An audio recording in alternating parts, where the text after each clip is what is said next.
The last time I drove the Mazda CX-5, I considered it my favorite offering in the segment. Even though it was my pick, I still can acknowledge that it doesn't have the same broad appeal that some other SUVs in the segment do have. And for 2022, Mazda's made a few changes to make the vehicle a little bit more flashy, but also to attract more buyers from other compact crossovers. So today I'm going to go over the changes that Mazda made to its fun, compact SUV. And I'm also going to explain why this might be one of the last times we see a Mazda SUV like this.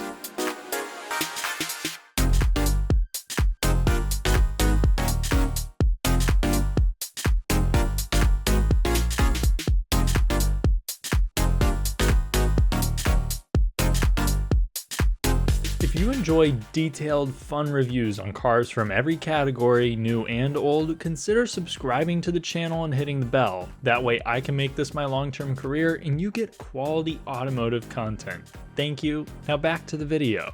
At the front of the new Mazda CX-5, you'll have a very familiar face. More of a minimalist design, there's not too much body cladding or anything like the CX-30. The whole package really has more of a street look, which makes sense. This thing has a modest 7.6 inches of ground clearance. It's not going to be the most utility-focused SUV out there. However, one of the big changes for 2022 is that they added standard all-wheel drive to make it really compete directly with Subaru. Even though the car itself is nothing like a Subaru, which Mazda has also acknowledged, and that's why they're now producing a Mazda CX-50. They did revise the headlights. They're a little bit more distinctive now, especially with the daytime LEDs on here, which comes standard on the premium trim I have here and up. And it's one of the revisions that Mazda has made for the new model year. They also quietly got rid of the fog lights. The front grille got a little bit more swoopy, but it's subtle. As many of you know, Mazda's been trying to become more premium over the past 5 years. And with this, they've made the naming scheme a little bit over the top. Since this has the base engine, it gets the moniker 2.5S. That's going to be applied to all of the trims. Atop of all of those sits the 2.5 Turbo, which will give you the Turbo, and then the 2.5 Turbo Signature, which is just a fully loaded $40,000 Mazda CX-5. There's also a Carbon edition that sits between the Premium and Premium Plus 2.5S. It's not available on the Turbo for some reason. Comes with a special color and some cool accents and not much more. If you hate body cladding, you can spring for the Signature trim with its sharp color-keyed fenders. Looks are all opinion-based, so let me know in the comments if you prefer the CX-5's swagger over the CX-50's rugged attitude. Also, I think the whole 2.5S naming scheme is pointless in the US, since it distinguishes absolutely nothing unless it's for the turbo model. It's like having 5 dogs, including one with 3 legs, and then referring to them all as tail with 4 legs, S. Unless it's the 3-leg dog, in which case it is tail with 3 legs, Signature. Arbitrary naming aside, I'd like to thank the friendly people over at Royal South Mazda Volvo in Bloomington, Indiana for loaning me the CX-5 for today's review. If you're looking for something new or used, check them out. My main takeaways on the exterior of the CX-5 include that it just looks premium. This premium model rides on 19s like most of the upper trims. The base, select, and preferred ride on 17-inch wheels, which with that much sidewall will provide a slightly softer ride than these. And those wheels don't look too basic, so there's no dollar menu looking CX-5. And so long as you don't get the base trim, you're gonna have a proximity key unlock and lock. Around the rear, you will find some revised taillights with these crispy LEDs coming on the premium trim onward. Is lifting a tailgate below your status? Preferred and above trims have a power rear tailgate. All models will pass the tailpipe check. And if you step all the way up to a Signature trim model, you're going to have a 360 view camera. With its more sporty proportions and swoopy lines, I would say the Mazda CX-5 is one of the more attractive options in the class. And while the interior is nice, there are some trade-offs to that more racy design when you step inside.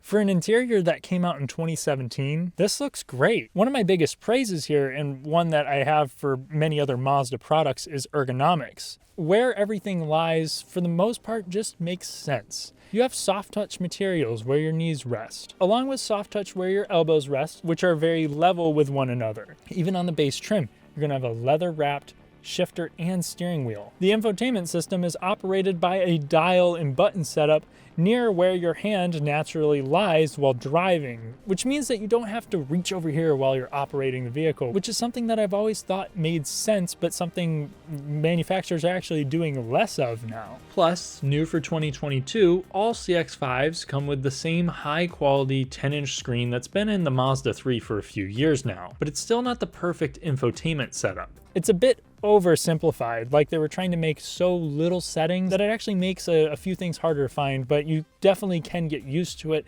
It's pretty responsive to the dial down here, and it doesn't look very cluttered. And really, the whole interior just looks simplified. If you get the Select trim, you're gonna have dual zone automatic climate control, which have some okay looking buttons, but some nice feeling dials. I could go without this piano black plastic here, but they don't use it on the steering wheel buttons that I use the most. Plus you get standard Apple CarPlay and Android Auto, however, it is not wireless. Now, one of the trade-offs of making this a more sporty vehicle is that you lose some of the exceptional visibility that you find on a few other options in the class, like the Subaru Forester. But I don't mind too much because the materials all around you feel higher quality. It feels like a more expensive vehicle without actually coming at a higher cost. And they still use analog gauges here on every model. However, they do supplement in a digital cluster as well. This model has a 7-inch screen because it's the premium. And compared to VW's digital cockpit, this screen has very little functionality. It looks nicely integrated and it has some cool graphics when you switch between drive modes though. If you want wireless charging, Mazda assumes you have a need for speed and leaves that to turbo models only. Now don't get me wrong, this doesn't feel like a $50,000 interior. The wood here is more obviously fake than CGI in the early 2000s. But it doesn't look too bad. And it goes well with this like brushed aluminum look that they have going on here, which also feel like plastic, but I'm glad that none of them really like provide a bunch of glare while driving down the road. And there's also a few things that really have me scratching my head, like having 4 speakers on the base model in something that you're trying to call more premium. You'll get 6 speakers if you just step up to the Select, along with heated leatherette seats, which seems like a no-brainer to me. And then if you step up to the Preferred, you'll get true leather. If you step up to the Premium, the speaker system improves dramatically with the Bose system, which I really enjoy. And I think it's one of the best upgrade speaker systems in the segment. Unfortunately, base buyers also lose out on adjustable lumbar support. Mazda said they revised the seats slightly. They still feel similar, but not like the CX-30s. These are comfortable, just not the most cozy. Premium Plus buyers will see heated and ventilated front seats, with signature buyers getting a Nappa leather. 2 odd notes: this dead pedal has a steep angle that feels like a calf stretch. And while most cars have optional sunroofs, the CX-5 just makes it standard on Preferred and above, unavailable elsewhere. Lastly, storage in the CX-5 is adequate, with large door pockets that are just barely able to fit a 40-ounce Hydro Flask. So overall, the material choice in here is great. And while I kind of reiterated this, the Mazda CX-5 feels more premium at this price point. The drawback is that it's a little bit more claustrophobic in here, and that continues into the back seat. With the front seat adjusted in a non-excessive position for a 6'3" driver, the back seat is just not as accommodating as most of the competition. And while yeah, most CX-5 owners probably aren't going to throw someone my size in the back seat, they might have to, or they might have something like a rear-facing child seat, and those take up a lot of space. But at least as long as you don't get the base trim, you'll have rear vents. You'll have the same nice materials back here, soft touch for your elbows, and really actually reasonably comfortable seats. And I can put my knees into the center here, or I can put them on the outside. This is still pretty soft on the back of the seat. So this really doesn't end up feeling like the dungeon of the CX-5, especially since you can get the Premium Plus package, which includes heated back seats. And maybe that'll be enough to have taller occupants forgive you for putting them back here. The cargo area of the Mazda CX-5 is lackluster compared to the segment leaders. However, there are some thoughtful features back here, like these standard seat releases here that can individually control the 40-20-40 split rear seat. That way you can use the 4 best seats in the CX-5 and still transport something really long back here. Something that's usually more of a luxury SUV feature. But yeah, even if you fold down the seats, this is just a smaller area than what you have with most of the class. The new CX-50 is both longer and wider than the CX-5, so I'd expect that to improve upon the CX-5's cargo space, something that just wasn't a high priority for the brand when making the CX-5. They're more so concerned with an upscale interior, but also a better driving experience, and that's what the CX-5 provides.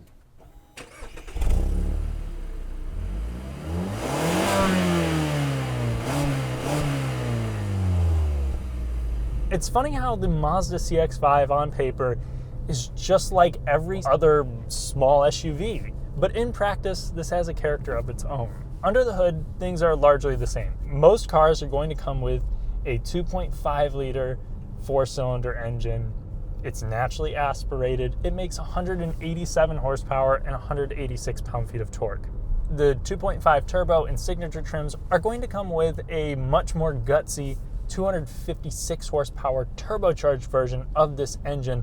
It's also going to put out 320 pound-feet of torque. Both of those numbers are in premium, but this thing is more than happy on regular fuel. It just makes a little bit less power. Both of those engines are going to be paired up to the same 6-speed automatic. Mazda says they have revised some of the tuning of the transmission to make it a little bit more refined, going over this really windy, smooth road with a lot of elevation changes. I'm having no issue from the engine and transmission, which is good. It doesn't seem like it's trying to lug the engine. It knows what gear it needs to be in and it sticks with it.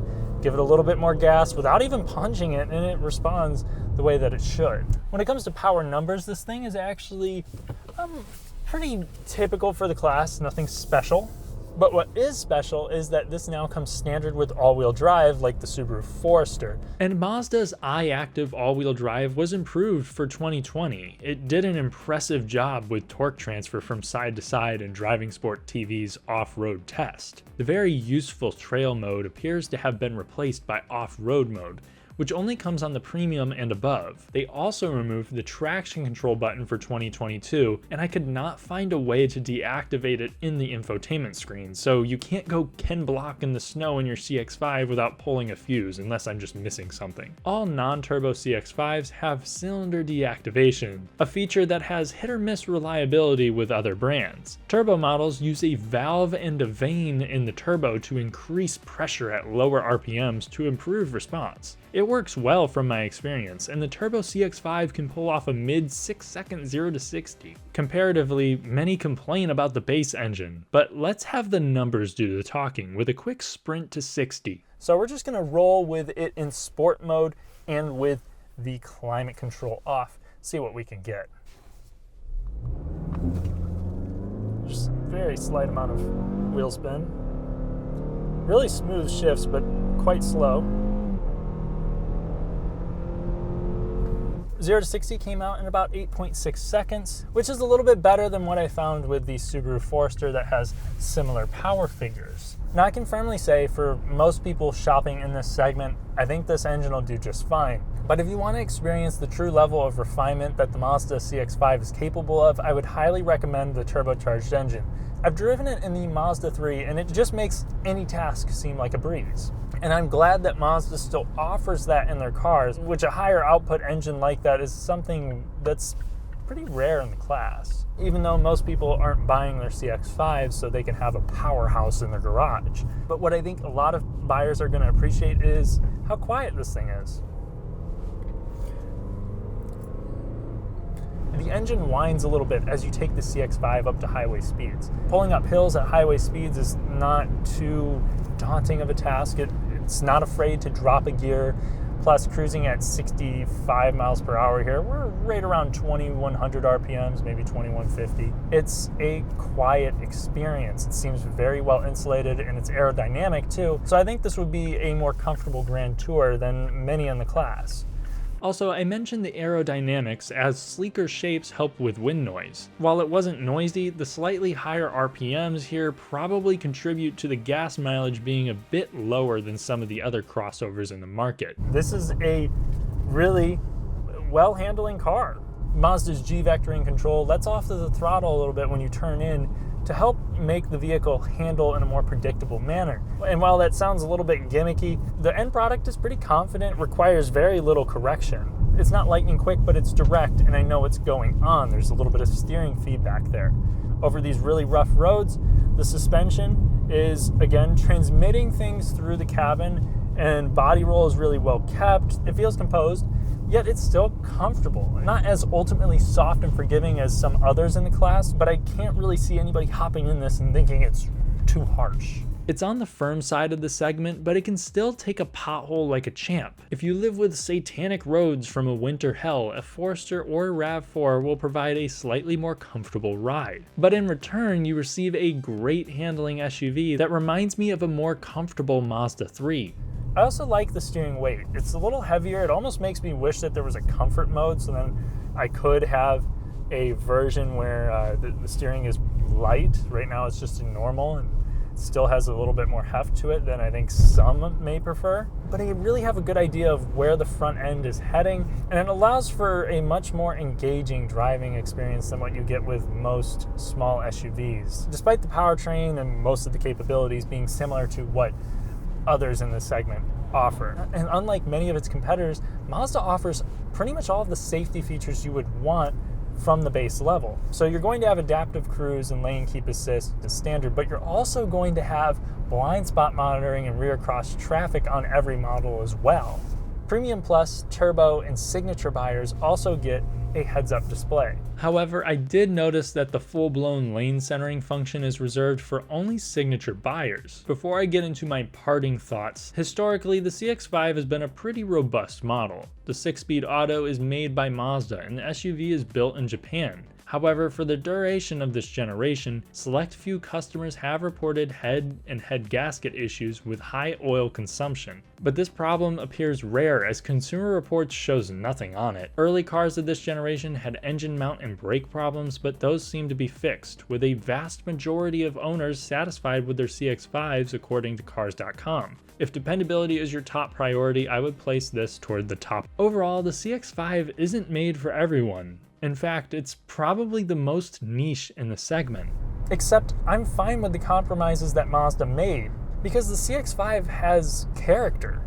Many enthusiasts convulse at the thought of owning a modern compact CUV because they see them as appliances, a vehicle without soul designed to be everything for everyone. The only emotion it can cause really just derives from the attachment that the owner has to that particular car and what it's gotten them through. The CX-5 is special because it's fun like a small hatchback or Mazda 3, with comfort and quality just shy of a good luxury SUV. If you're looking to buy a small crossover because you want practicality, a plush ride, passenger space, off-road capability, there are many better options than the CX-5. However, if you prioritize reliability or a premium feel or sharp handling over having the biggest trunk in a limousine back seat, the little Mazda is best in class, which is why I love it and why I think the new CX-50 is going to eventually mark the demise of the CX-5, or at least how we know it today. The changes for 2022 will help the CX-5 be more competitive currently, but on paper the CX-50 is more utilitarian while remaining luxurious for the class. It seems to be more rugged and well-rounded, which is what the people want. Hopefully Mazda can manage to infuse the CX-50 with some of the CX-5's spark, and maybe the two can coexist like the Forester and Outback. However, my prediction, the CX-50 either foreshadows some of what the CX-5 will become, or it will eat the sales of the CX-5 to the point where the CX-50 is the last one standing. And I could be wrong here, and I hope I'm wrong, but it would make sense if it happened. The SUV that can do more things for more people will do better for the company. But I still admire the CX-5 for not trying to impress everyone.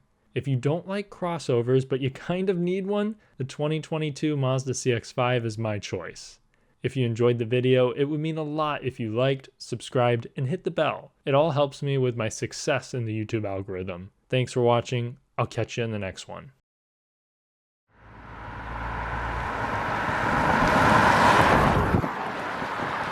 That was cool.